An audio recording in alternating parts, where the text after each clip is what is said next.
পাঁচ ওয়াক্ত নামাজের নিয়ত, তাসবিহ ও দোয়া জানতে চাই। স্বামী শুধু স্ত্রীর দোষ ধরলে ওই স্ত্রীর করণীয় কি? সিগারেট খেলে 40 দিন নামাজ হয় না, এ কথাটি কি সঠিক? শেখ, যে স্বপ্ন দেখলে বুঝবো ভাগ্য ভালো এবং ভালো কিছু ঘটবে এমন স্বপ্ন সম্পর্কে জানতে চাই। আসসালামু আলাইকুম ওয়া রাহমাতুল্লাহি ওয়া বারাকাতুহু। প্রিয় দর্শক, মনোযোগ সহকারে ভিডিওটি শেষ পর্যন্ত দেখুন, অন্যথায় কোনো মাসআলায় ভুল বোঝার সম্ভাবনা থাকে। আর সরাসরি কোনো প্রশ্ন করতে বা লিখিত কোনো বিষয়ে সমাধান পেতে ফতোয়া বিভাগে স্ক্রিনে দেওয়া নম্বরে ইমো অথবা হোয়াটসঅ্যাপে যোগাযোগ করবেন।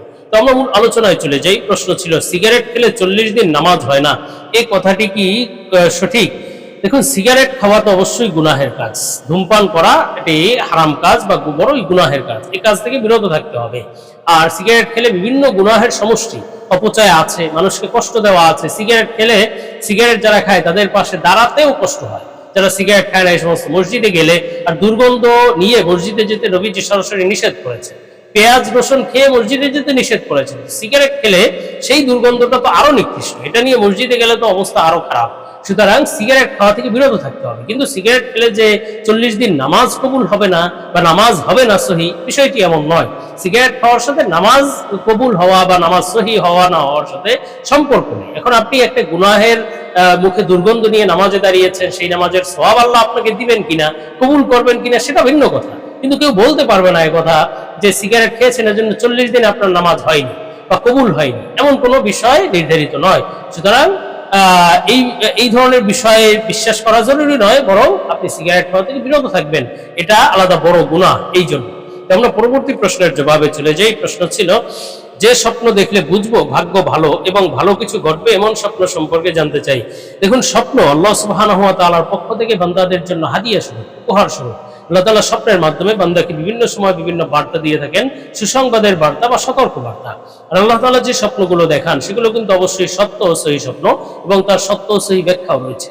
প্রশ্নের ভিত্তিতে আজকে গুরুত্বপূর্ণ কিছু স্বপ্নের ব্যাখ্যা সম্পর্কে আলোচনা করছি, যে স্বপ্নগুলো দেখলে ভাগ্য ভালো হওয়ার আলামত, ভালো কিছু ঘটার আলামত।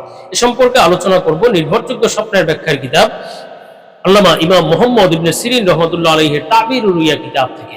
হযরত মুহাম্মদ ইবনে সিরিন রাহমাতুল্লাহ আলাইহি বলেন, স্বপ্নে যদি কোনো ব্যক্তি তওবা করতে দেখে, আল্লাহ তাআলার কাছে মাফ চাইতে দেখে, গুনাহের কারণে কান্নাকাটি করছে, আল্লাহর কাছে মাফ চাচ্ছে, ক্ষমা চাচ্ছে, এই ধরনের স্বপ্ন দেখলে এটি বড়ই সৌভাগ্যের বিষয়, বড়ই ভালো কিছু ঘটার আলামত। আল্লাহ তাআলা বাস্তবেও তার জীবনের গুনাহ খাতা মাফ করে দিবেন, তাকে আল্লাহ তাআলা নিজের প্রিয় করে নেবেন, সে আল্লাহর প্রিয় বান্দা হতে পারবে ইনশাআল্লাহ। এমনিভাবে স্বপ্নে যদি কোনো ব্যক্তি দোয়া করতে দেখে, যে কোনো দোয়া করছে, এই স্বপ্নটি সন্তান হওয়ার আলামত, এবং সেই সন্তান সুসন্তান হবে ইনশাআল্লাহ, এবং সাথে সাথে সে আল্লাহ তাআলার প্রিয় বান্দা হতে পারবে, এটিও ভালো কিছু ঘটার আলামত, সৌভাগ্যের আলামত। আর স্বপ্নে যদি কোনো ব্যক্তি চেয়ার দেখে, চেয়ার স্বপ্ন দেখা, এটি দুইটি আলামত বহন করে।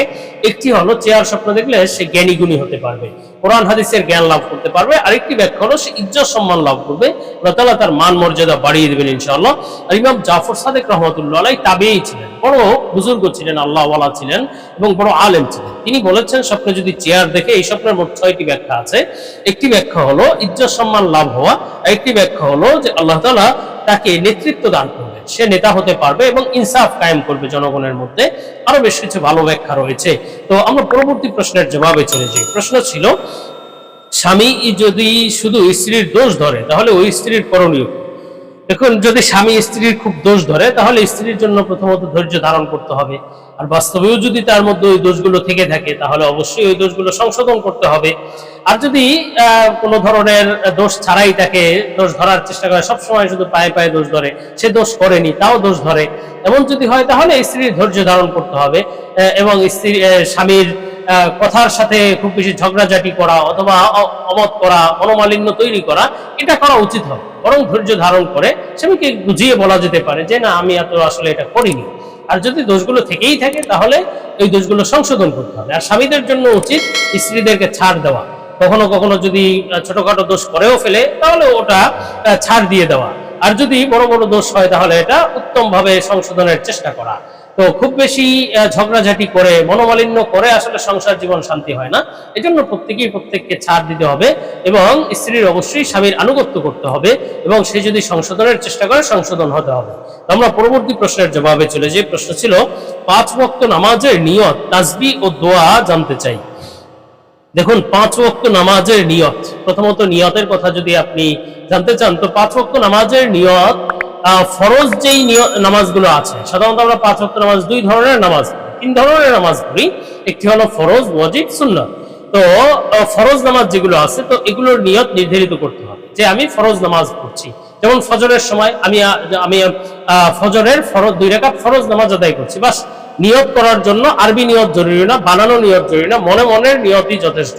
সর্বোচ্চ আপনি মাতৃভাষায় মুখে উচ্চারণ করতে পারেন, সেটা আপনি করতে পারেন, আরবি নিয়ত করলেও হবে। তবে আপনি যদি না পারেন তাহলে সেটার জন্য খুব চেষ্টা করে তারপর আরবি নিয়ত মুখস্থ করেই যে করতে হবে এ ধরনের কোনো বাধ্যবাধকতা নেই, বরং আপনি মাতৃভাষায় নিয়ত করেন, মনে মনে নিয়ত করেন, এটাই যথেষ্ট। আর নিয়তের জন্য ফজরের সময় ফরজের নিয়ত করবেন। আমি প্রথম ফজরের 2 রাকাত ফরজ নামাজ পড়ছি, আমি জোহরের 4 রাকাত যেই ওয়াক্তের নামাজ পড়বেন ফরজ নামাজ, ওই ওয়াক্ত এবং কি নামাজ পড়তেছেন, ফরজ, ওয়াজিব না সুন্নাত, এটা নিয়ত করবেন।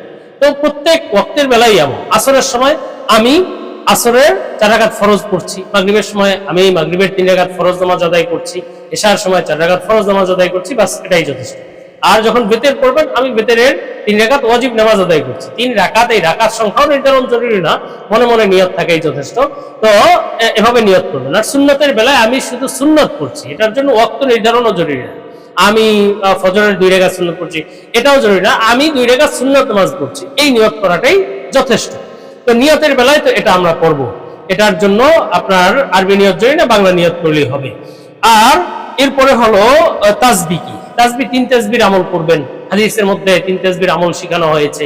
3 তাসবিহ হলো সুবহানাল্লাহ, আলহামদুলিল্লাহ, আল্লাহু আকবার। সুবহানাল্লাহ 33 বার, আলহামদুলিল্লাহ 33 বার, আল্লাহু আকবার 34 বার। এই আমল প্রত্যেক ফরজ নামাজের পরে বা 5 ওয়াক্ত নামাজের পরে এই আমল করতে পারবেন। আরো বিভিন্ন ধরনের তাসবিহ বা দোয়া আছে, আরো বিভিন্ন ধরনের তাসবিহ আপনি চাইলে করতে পারেন, দোয়া পড়তে পারেন। দোয়ার নির্ধারিত কোনো দোয়া নাই যে এই দোয়াগুলোই পড়তে হবে, অথবা হাত উঠিয়ে মোনাজাত করতেই হবে অন্যথায় নামাজ হবে না, এমন জরুরি মনে করলে বিদআত। এমন জরুরি না, বরং আপনি যদি হাত উঠিয়ে দোয়া করতে চান, মোনাজাত করতে চান, বিভিন্ন দোয়া পড়তে চান, করতে পারেন। এটার জন্য কোনো বাধ্যবাধকতা নেই। একসাথে জামাতবদ্ধ হয়ে যে দোয়া করতেই হবে, মোনাজাত ধরতেই হবে, এমন কোনো বাধ্যবাধকতা নেই। আপনি নিজের থেকে বাস হাত উঠিয়ে মোনাজাত করলেন, জায়েজ আছে। আপনি বিভিন্ন দোয়া পড়লেন, তারপরে বিসমিল্লাহিল্লাযী লা ইয়াদুররু মা ইসমিহি এই দোয়া পড়তে পারেন। আরো বিভিন্ন দোয়া রয়েছে, আয়াতুল কুরসির আমল করতে পারেন। তারপরে আপনার সূরা হাশরের শেষ 3 আয়াতের আমল করতে পারেন। তারপরে 3 কুলের আমল করতে পারেন। বিভিন্ন যে আমলগুলো রয়েছে, বিভিন্ন তাসবিহাত গুলো রয়েছে ফরজ নামাজের পরে, এগুলো করতে পারেন। এগুলোর জন্য আসলে বাধ্যবাধকতামূলক কোনো কিছু না, বরং আপনি নিজের স্বেচ্ছায় সাধ্যমতো যত বেশি দোয়া করতে পারেন, যত বেশি তাসবিহাত করতে পারেন, তত বেশি জিকির আজকার করতে পারেন, সেটাই আপনার জন্য ভালো।